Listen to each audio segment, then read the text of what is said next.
Good morning, good afternoon, good evening mga kaibigan, Pilipino, OFW, saan man sulok ng mundo tayo naroon, ay pagpalain tayo ng Diyos at bigyan tayo ng mahabang buhay bawat isa. So ano ba yung latest ngayon mga kaibigan? Nakakalungkot na hindi ko maintindihan dahil nagkaroon na naman ng issue si Leon Haber, pati yung kanyang asawa na si Japonesa. Nagkaroon kasi ng ng murahan sa kapwa mo FLM family. Talagang hindi maganda di ba? Hindi talaga maganda yung magmumurahan yung nasa loob ng family. Hindi acceptable yun, di ba? Lalo na kung ganyan na pero Leon Javier, Japonesa 10, shout out pa rin sa inyo, di ba? Kumbaga yun na naging desisyon ni Sekiyama na tanggalin sa FLM family si Leon Javier tsaka tong si Japonesa 10 pero hindi naman hindi naman dyan matitigil yung pagsuporta ninyo kay Francis Leo Antonio Marcos, di ba? Wala naman makakapigil dun yun nga lang, hindi na lang na work out siguro yun dahil sa pagmumura. Yun lang naman yung punto nito pero kung siyempre kasi yung Blaster Trio, si Ma'am Victoria, alam naman natin na di ba? Nasa mga haligi ito ng ng FLM family, di ba? Kahit anong issue na dapat sinasarili mo na lang na Leon, di ba? Tapos yung naririnig ko kanina, nakinig ako kanina sandali dun sa dun sa live mo na yung mga pinupunto mo, yung mga pinupunto na yung tungkol sa mga Talino Warriors na nakikipag-usap yata o tungkol dun sa mga comment ng mga alam nyo naman, Talino Warriors, yan ang mga kalaban natin, di ba? Kumbaga para sa akin wala talagang katumbas yung pangyuyurak na ginawa nila kay Apo Lakay natin. So ang taktika ng mga Talino Warriors is gapangin isa-isa kahit sino na FLM vloggers, na lalo na yung mga pinaka-target nila yung mga vloggers na nagla-live stream. Yun ang pinaka-target nito, na gusto nilang patahimikin o gusto nilang ginagapang nila isa-isa yung mga yan, mga kaibigan. Lahat ng mga nagla-live stream na ginagapang niya ng mga Talino Warriors, kasi yan ang utos sa kanila ng amo nila na patahimikin na, lalo na yung malalaki nating mga vloggers. Patahimikin sila sa isyung Francis Leo Antonio Marcos. Andiyan na rin yung may mga pananakot, andiyan na rin halo-halo na yan mga kaibigan, tsaka yung pangungumbinsi, yung mindset. Kasi nga itong mga Talino Warriors na ito, paniwalang-paniwala ito dun sa amo nila na tungkol sa pagkatao ni Francis Leo Marcos. Kahit kasinungalingan yung sinasabi ng amo nila, paniwalang-paniwala sila dun. Kaya yun ang pinaninindigan nila. Kasi siyempre nasa politiko itong babae na to, di ba? Inililihis nila yung kahit na mali yung paniniwalang sinabi sa kanila, yun ang pinaniniwalaan nila, di ba?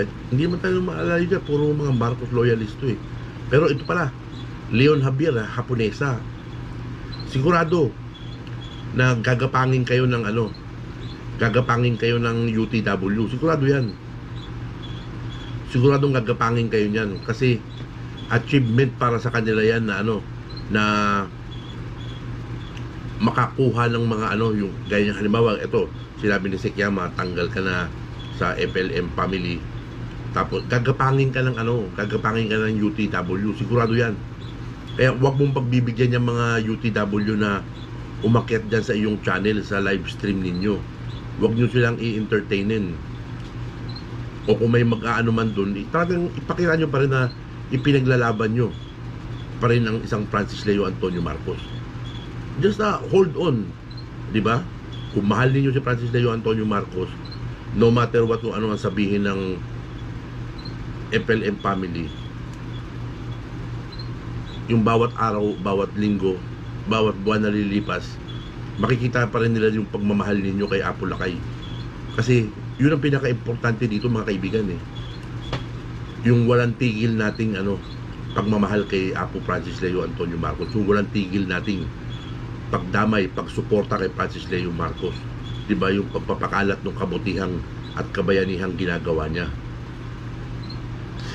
Although dapat talaga nating ipagtanggol siya, kung may maririnig tayo na salita na galing sa ating mga kalaban, especially dito sa mga United Tanga Warriors, talagang dapat tayong sumagot, dapat tayong mag-react, at dapat nating pasinungalingan ang kanilang mga sinasabi.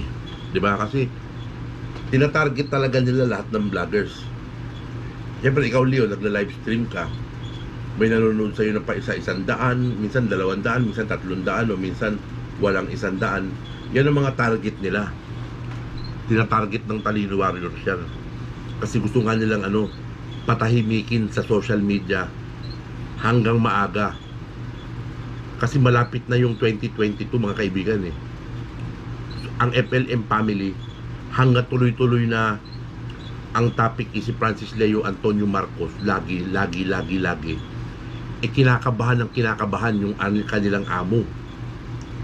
Dahil kahit nasa piitan, nasa bakasyon ng ating hero, ipatuloy pa rin namamayagpag ang kanyang pagtulong sa ating mga kababayan. 'Di ba? Kasi doon may mga narinig ako mga salita na involved na pera na ganito ganyan. Kasi kung halimbawa dapat kung may nanghingi kayo ng pabor sa isang supporter ninyo, yung para sa akin lang yung i-online ninyo, ako po ay humingi ng tulong kay ganito at tinulungan po ako ni ganito, ito po yung halaga ng itinulong sa akin, yung purpose po dito ay gagamitin ko sa ganitong bagay o ganyang bagay. Huwag nyo itago, huwag nyo kasi maraming matulungin sa FLM family, lalo na yung mga OFW na medyo nakakaluwag, na nakakaintindi minsan yung iba, tumutulong talaga. Kasi syempre hindi naman natin pwedeng saklawan yung mga desisyon, lalo na nila Sek Yama, nila Sis Victoria, nila Sir Jojo, nila Sir Makmak. Talagang may kumbaga trusted na FLM defender siya. Kaya pwede yan magsabi ng wala na kaming pagsuporta sa iyo, wala ka na sa FLM family. May mga karapatan sila magsalita ng ganun mga kaibigan, kasi nga sila yung mga trusted na FLM vloggers, di ba? Pero yung nagustuhan ko na sinabi naman ni Haponesa na ang bida dito ay si Francis Leo Antonio Marcos, which is tama talaga. Si Francis Leo Antonio Marcos ang bida rito. Tapos naririnig ko pa kay Haponesa na inaakusahan siya na UTW. Tanggapin mo yun, Haponesa, na inaakusahan ka ng UTW, at isampal mo doon sa mga nag-aakusa sa'yo na hindi ka isang UTW. Yun lang naman ang yun ang sagot doon, ipakita mo. Diba? Yung mamumutawi sa yung bibig, yung makikita sa inyong mga channel, doon yan doon yan mapapatunayan. Diba? So ngayon parang ang lumalabas ngayon independent Francis Leo Antonio Marcos supporter ka. So let's continue with it. At yung paninindigan mo, yung prinsipyo mo Leon na pagmamahal kay Francis Leo Antonio Marcos, nararamdaman ko naman na mahal mo si Francis Leo Antonio Marcos and willing kang ipaglaban din si Francis Leo Marcos, diba? Sa isip, sa salita, sa gawa. Just continue it. Pag may nag-attempt sa'yo na na UTW, i-vlog mo. Itong si ganito ganyan, nag-a-attempt na ganito ganyan sa akin. Talaga ipakita mo talaga na FLM defender ka. Yun lang yung masasabi ko na Siyempre, nalulungkot din ako kasi siyempre pambansang ilong ka nga kung tawagin, di ba? Lagi ka nagiging tampulan ng mga biruan, tampulan ng mga tukso. Kumbaga ewan ko lang, yung iba siguro kung pakiramdam mo nabubuli ka nila, o ano, nabibigyan ka nila ng reaksyon na ano, pero nakikita ko naman sa iyo yung pagiging sports mo eh. 'Di ba, sa mga bagay na yun, lalo na pagdating sa FLM family. 'Di ba? Yung hindi lang talaga siguro matanggap dito kasi personally ako nung nag-play ako nung kay Sir Jojo, narinig ko talaga na ano, na minura ni Leon Javier si Ma'am Lisa. Eh, siyempre babae yan, Leon Javier eh.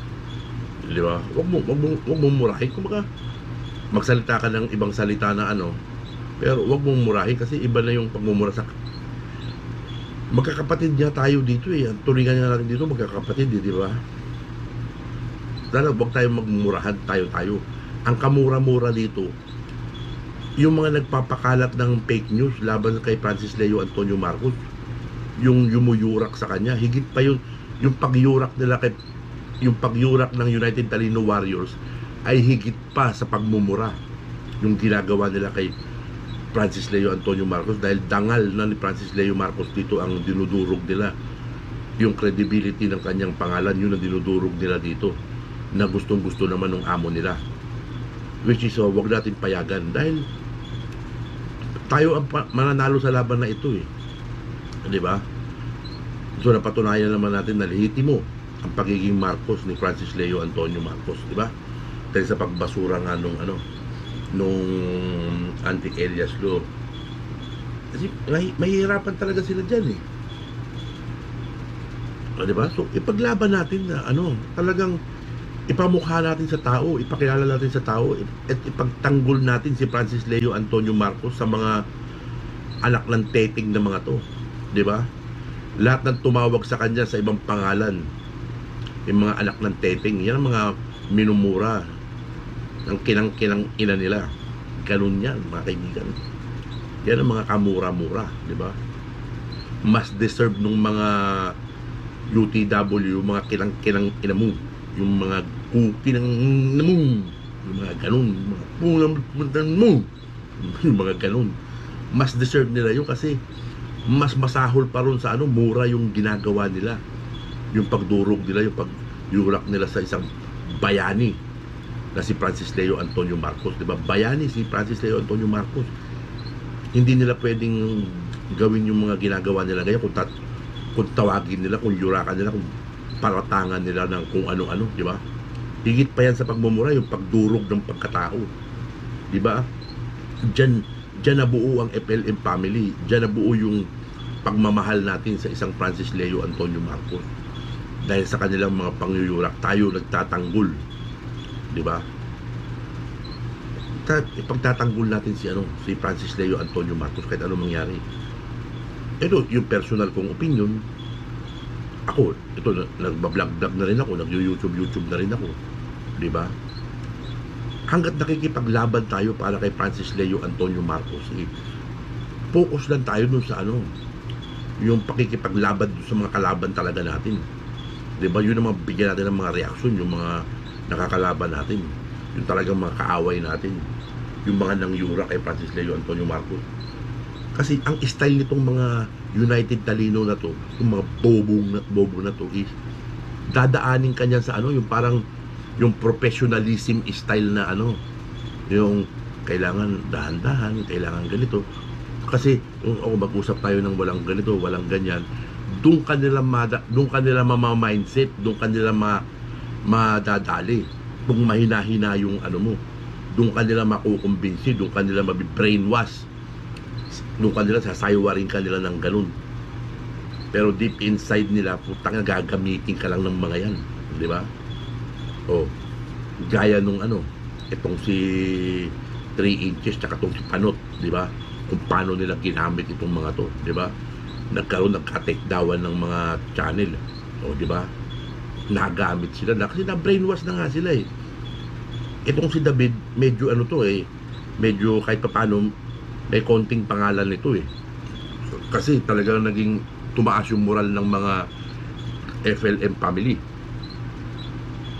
nung paglabas nito ni 3 inches, di ba? So nakausap na nito si ingatan nyo itong mga kaibigan, makausap itong sila Serbesang Puti, itong sila Takero, yung mga yan, yung mga ano dyan, yung mga ano dyan, sila Kent Garcia, basta lahat ng membro ng UTW, iwasan ninyo na ano, na makipag-usap. Kasi yung mga troll account yan, dadaan yan, lalo na sa page ng mga nagbablog. Kaya ko, dumadaan yan sa page ko, sa mga comment ko, minsan dumadaan yung mga yan. Pero sinasagot ko yan ng ano, solid Apo Francis Leo Antonio Marcos, to hindi magigiba, diba? Basta sagutin mo sila ng Apo Francis Leo Marcos, ako solid. Maano yan, magugunaw yung mga yan eh, diba? Magugunaw yan eh, kasi gusto nilang himuking ka na paniwalaan mo yung pinaniniwalaan nila. Kasi paniwala sila dun sa nagsabi sa kanila, diba? Ganun yun para sa akin, mga kaibigan. Hindi ano yan, hindi biro-biro yung ano, yung ginagawa nitong mga tabobo na to. Talagang mind conditioning ang ginagawa nito, at yung politiko na nasa likod nitong nangyari kay Francis Leo Antonio Marcos, yun din na nasa likod nitong mga to. Sigurado yan, diba?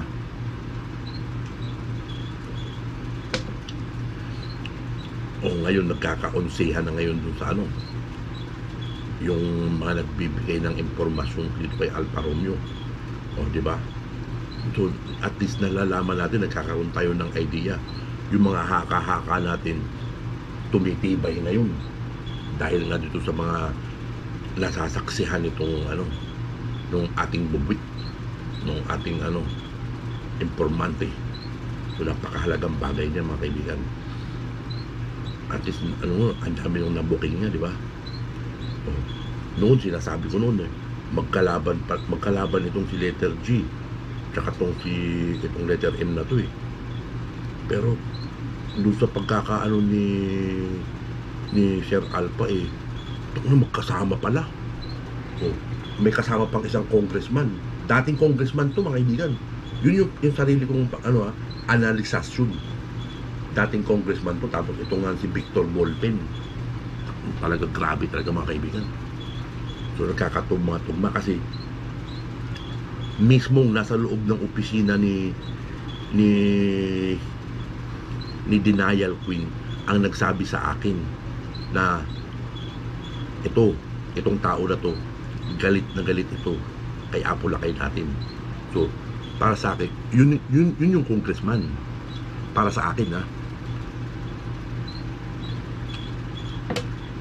Dahil itong tao na to na nagbibigay sa akin ng pakonti-konti, siyempre ngayon hindi na nga sumasagot sa tawag ko eh. Dahil alam niya kukuha na naman ako ng impormasyon eh. Umiiwas-iwas ng konti sa akin, pero okay lang yan, makakausap ko rin yan isang araw, basta walang nakakarinig na iba. Siyempre kalubo natin yan eh, siyempre at sa atin nakapanig yan.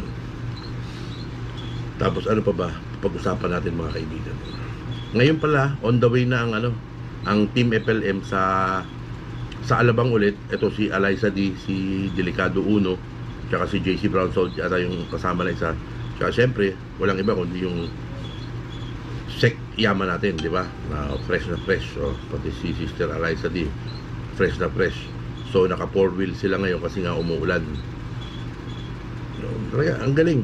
Ang galing nung ano ni Sek Yama talaga, na ano, talagang ang focus ni Sek Yama is to do the humanitarian, to continue the humanitarian work, di ba?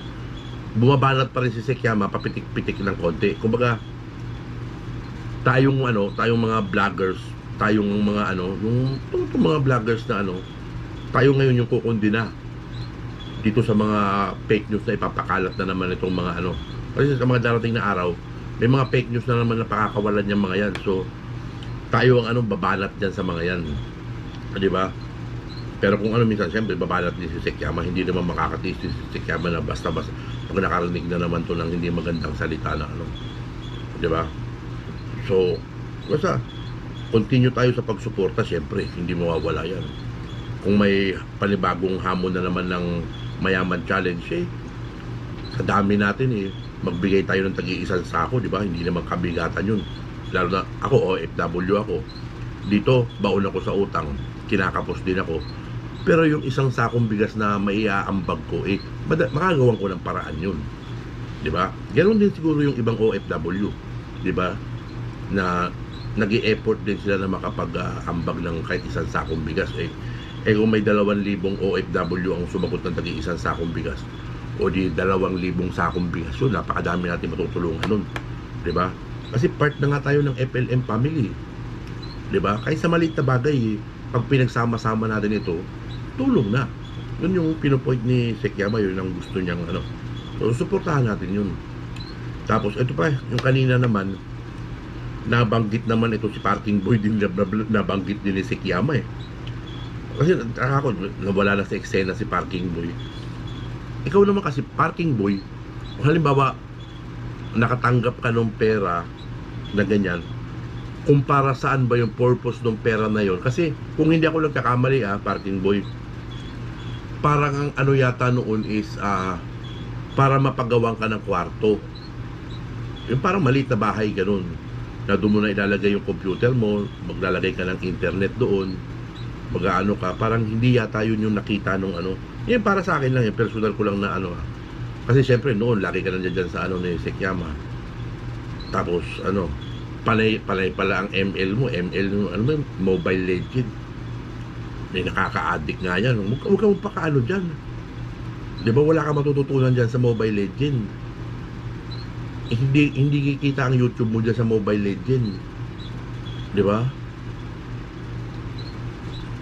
Kung maggawa ka ng reaction video, mag-share ka ng ano ni Francis Leo Antonio Marcos, wag Mobile Legend yung pagkaaksaya mo ng panahon, di ba? Pambata lang yan eh.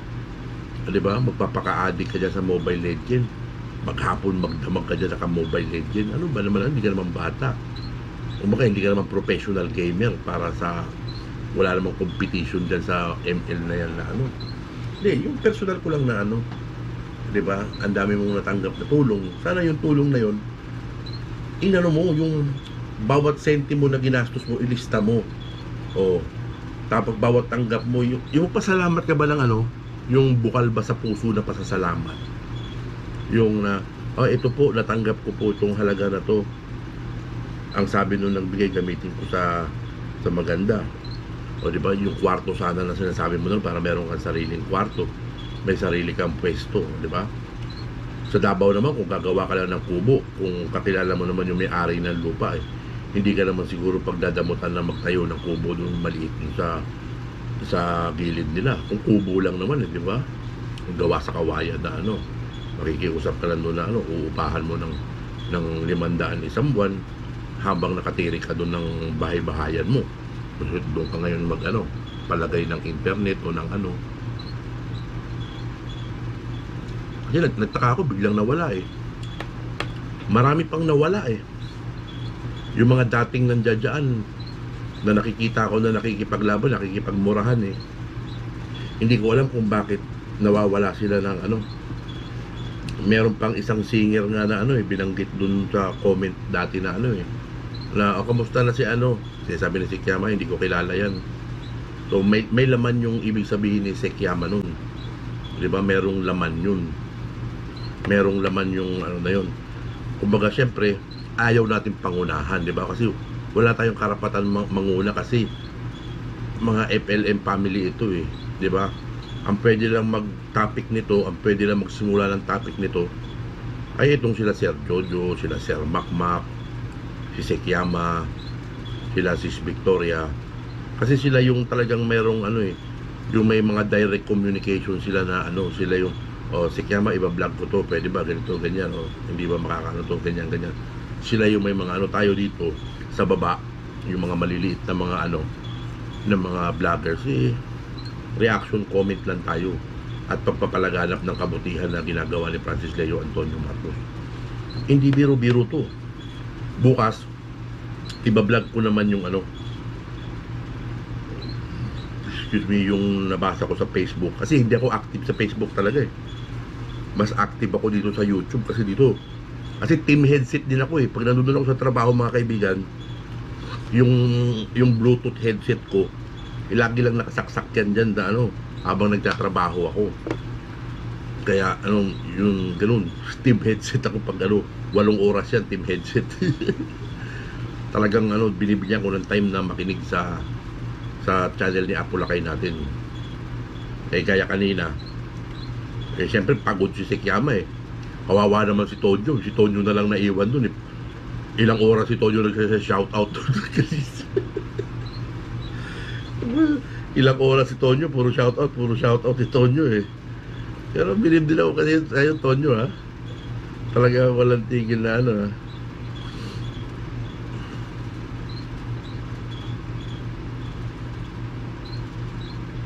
Ano itong ni Chinoy ako?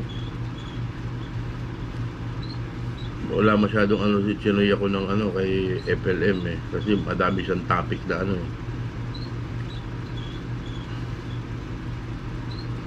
marami siyang topic na Pastor Kibuloy yung niya hindi libo-libo yung view, hindi masyadong tingnan natin yung pag FLM ang topic niya.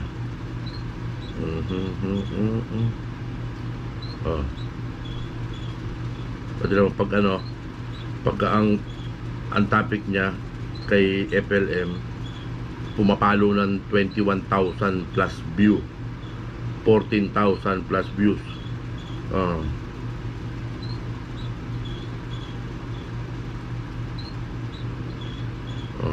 40k view. Ay, yung ito kay to yung dun sa okay lang yan. Ang inaabangan ko kay Chinoy ako pa nagbibigay siya ng reaction kay Francis Leo Antonio Marcos kasi andun ang focus ko andun yung laban ko sa Francis Leo Antonio Marcos, diba? Gusto ko yung nakakarinig ako ng good vibes na mga reaction ng ating mga FLM family.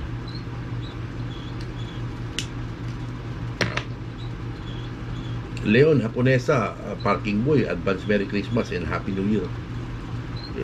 Pakasaya tayo, di ba? Nung unang-unang nung unang-unang inalis si Parking si Leon Javier si Inay Mary Ann yata yung yung nagpahayag pero binalik siya ni Apulakay natin ginawa ko na reaction si Leon, naaalala ko tuloy yun pero hindi ako nag-subscribe kay Leon, tsaka hindi ko naman siya titirahin kung hanggat FLM ang namumutawi sa kanyang mga vlog, sa kanyang mga live pagtatanggol wala namang babalat sa kanya na di ba? Yung katulad ko maliit lang na kung magsasalita si Leon Javier ng laban kay Francis Leo Antonio Marcos hindi ko palalampasin yun syempre dahil magaling din tayong mag-asar, di ba? Pero sa tingin ko hindi naman gagawin ni Leon yun tsaka ni Haponesa. Yung personal ko lang na nakikita ko naman yung sinceridad nila sa pagiging FLM defender. Kumbaga nagkaroon lang talaga ng hindi magandang pagkakaunawaan kasi nga Leon Javier, bakit mo kasi minura si Ma'am Lisa kahit na punong-puno ka na, alam mo naman na na mga haligi natin ito ng mga fighter natin ito, mga haligi natin ito, di ba? So magrespeto tayo sa kanila, di ba? Kasi sila yung mga napagkakatiwalaan ng mga masiselang impormasyon, ng mga masiselang bagay. Subok na sila, di ba?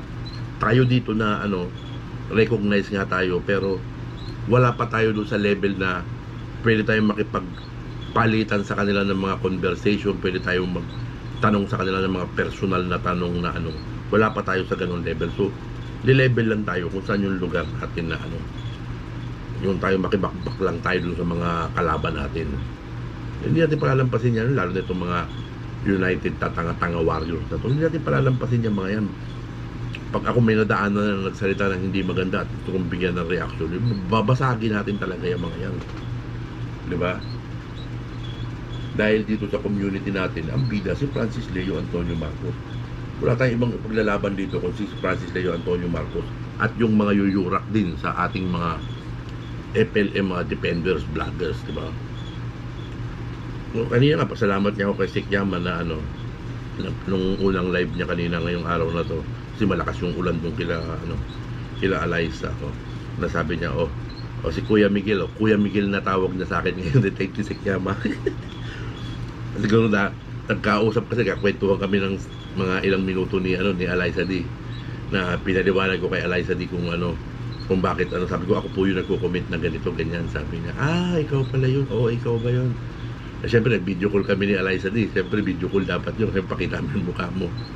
Tapos, ano, sabi ko nga, meron kasi akong sakit na general anxiety. Kaya, pag yung mga live stream, lalo na pag yung may mga ibang tao na kinakabog yung dibdib ko, umaatake yung anxiety ko, yung panic attack. Pero naintindihan naman ako ni Alaysa D. Kasi isa ko doon sa mga unang-unang nag-pledge ng partisipasyon ko dun sa dito sa Alabang Challenge. Kung hindi ako nagkakamali, na isa ako dun sa mga nanguna na nag-message sa kanya. Kasi yung araw mismo na in-announce, nag-message na kagad ako na sasagot ako ng ilang pirasong sako. Hindi ilang piraso, dalawang sako siguro, 2 kalahating sako siguro yung na i-share ko. Yung mga ganun lang kasi yun lang naman yung kaya ko kasi kahit na OFW ako, siyempre may pamilya din ako dito, tapos yung kinikita ko sapat na sapat lang halos sa pang araw-araw namin dito. Kaya ayun lang, konting kwentuhan lang tayo mga kaibigan, kasi sila Sir Makmak, sila Sir Jojo, wala masyadong mga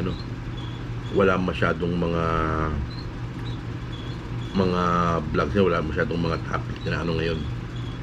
Wala akong makita na tayo sa focus tayo ngayon sa sa humanitarian. So yung huling pasabog yung yung pinasabog ni Sir Alfa Romeo, na which is malaking porsyento nito ay katotohanan. Nasa mga 99% na totoo lahat ito mga kaibigan, di ba? So kasi siyempre hindi mo pwede sabihin na 100% kaagad, di ba? Kasi nga yung iba magdududa, yung iba, pero ako personally hindi ako nagdududa. Yung personal kong lahat ng sinabi ni Alfa Romeo ay tumutugma din dun 100% sa aking naiisip din at aking nararamdaman at aking napapagtanto, di ba? Ito naman yung pagkanta ni Vic, galing kay Sir Makmak, 20 hours ago. Wala siyang live ngayon Ito kay Victoria, matagal na to. Pressure na si Victor. Totoo yan mga kaibigan. Itong si Victor Lorenzo, kinakabahan na to mga kaibigan. Dinadaan-daan lang niya sa ganun-ganun, pero kinakabahan na to na any moment pwede siyang madapa na, di ba? Nadapa na siya kumbaga isang paa na lang ang ginagamit nito patalon-talon na lang ito kumbaga na to nakaumang na to, di ba? Tapos ang bigat nung nakakalungkot na balita, yung si Parking Boy Leon Javier at Haponesa. Pero hindi ko naman narinig na sinabi ni Sik Yaman na wala na sa FLM si nalululong kasi doon sa sa yung Mobile Legends si Parking Boy. Di ba, napansin natin itong mga nakaraang linggo, mga ilang linggo na di ba dati araw-araw si Parking Boy doon, kung nasaan siya, akyat siya doon sa mga live, akyat siya ng akyat doon saan live. Tapos ngayon parang wala na. Bakit ganun? Parang nagtataka ko sa si Parking Boy, di ba? Siyempre hahanapin yan ng mga tao na yung mga tumutulong sa kanya. Yung yata yung kwarto nga talaga pero hayaan na natin yung kung ano man yung nila. Basta tayo dito, tuloy-tuloy tayo sa pagsuporta kay Francis Leo Antonio Marcos, at tuloy-tuloy tayong makikiisa sa bawat mayaman challenge, di ba? Sa abot ng ating makakaya, di ba? Siyempre hindi naman tayo kasing yaman ni Apo Lakay, di ba? Kumbaga as an FLM supporter at kaisa ng FLM family, Yung abot ng ating makakaya, tutulong tayo. Siyempre, ang dami naman natin ganyan. So, paano pa ba 34 minutes na? Konting kwentuhan lang.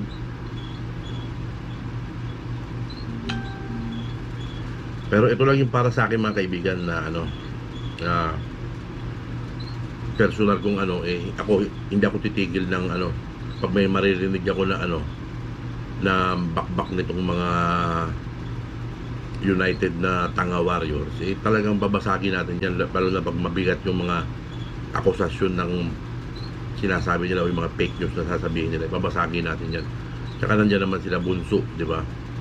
Mas na ipapalaganap nila yung ano, yung pagtatanggol sa ating Francis Leo Antonio Marcos.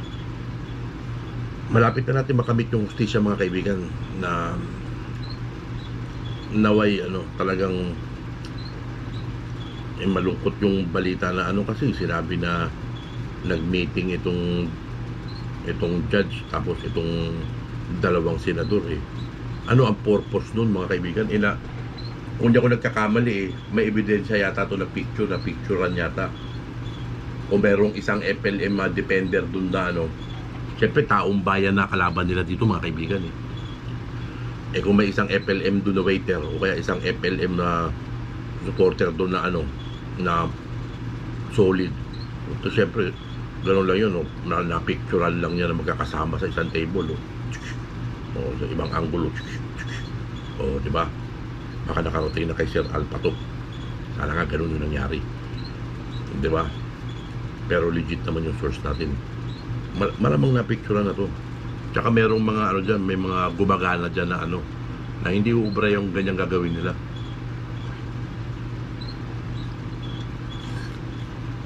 Dahil ako talaga, maninindigan talaga ako na hindi si Francis Leo Antonio Marcos yung may-ari ng kaso na yan. Napakalinaw yan dun sa ano, sa investigation report na ginawa ng NBI. Napakalinaw yan. Ito na naman tayo, kung maalala ko na naman tuloy yung ano, 5'6" to 5'7" ang height, kulot ng buhok, medyo hati, tapos bilugan ng muka. Talaga doon pa lang talagang ano, sablay na sila doon Wala silang litrato, sketch lang. Kung ipagkukumpira mo nga yung sketch sa Apolacay natin napakalayo di ba? Tapos pinipilit pa rin nila na ano, na ganon. Napakasama talaga na ano, napakasamang gawain kung totoo yung ano, yung paratang dito kay Manang. Kung totoo yan Manang, napakasama mo, demonya ka para sa akin kung totoo yan, di ba? Pero nalalapit ka rin sa ano na totoo na ididikit ka kasi mga bata mo yung mga gumagalaw alam ko yan, ramdam ko yan, hindi mo yan maitatago. Dahil ngayon kami yung mga warriors ni FLM nakakaramdam kami, napupuspos kami ng mabuting espiritu, nakakalaban sa inyong masasamang adhikain, sa inyong masasamang mga plano. Hindi namin palalampasin ang inyong masasamang plano, di ba? Magbabayad kayo, sigurado yan. Kung meron lang ako kapangyarihan na ipagkakaloob sa akin, pupugutan ko lahat ng mga espiritu masasama, ibabaong ko lahat sa impyerno, tatali ko ito sa loob ng impyerno, hindi na makalabas yung mga kayong mga demonyo pag-uugali, di ba? Kahit anong gawin ninyo, kayong masasamang tao, kayong masasamaang mga kalooban, yung masasamang ugali, masasamang ano, yung mga pangyura, di ba? Mga demonyo kayo, mga demonya kayo, karapat-lapat lang kayong lumasap ng mura, ng katakot-takot na pagmumura mula sa amin. Deserve nyo yan kasi mga demonyo kayo, tsaka mga demonya kayo. Deserve nyo yan na ano, na murahin kayo. Kulang pa yan sa mas mahigit pa dyan yung ginagawa ninyo kaysa sa pagmumura, diba? So yun lang muna mga kaibigan Pilipino. OFW, saan man sulok ng mundo tayo naroon, pagpalain tayo ng Diyos. At bawat isa, pagkalooban tayo ng mahabang buhay. Laban lang tayo at tulong lang tayo sa abot ng ating makakaya. Diba? Kung wala man tayong resources na sa Pilipinas, makisali tayo sa bawat mayaman challenge na darating. Diba? Kahit maliit na bagay lang. Kahit isang sakong bigas lang tayo sa dami natin, makakatulong na yan ng marami na tayong malalamanan dyan. Nakita naman natin, di ba, yung sitwasyon ng mga taong, ng mga pamilyang nasa laylayan ng lipunan, di ba? So ayun lang. Ano na tayo? Let's wish together, let's pray together, and let's all believe together that justice is coming at makakamit din natin ang kalayaan ni His Excellency Francis Leo Antonio Marcos. Agbiag ka, sir. Okay.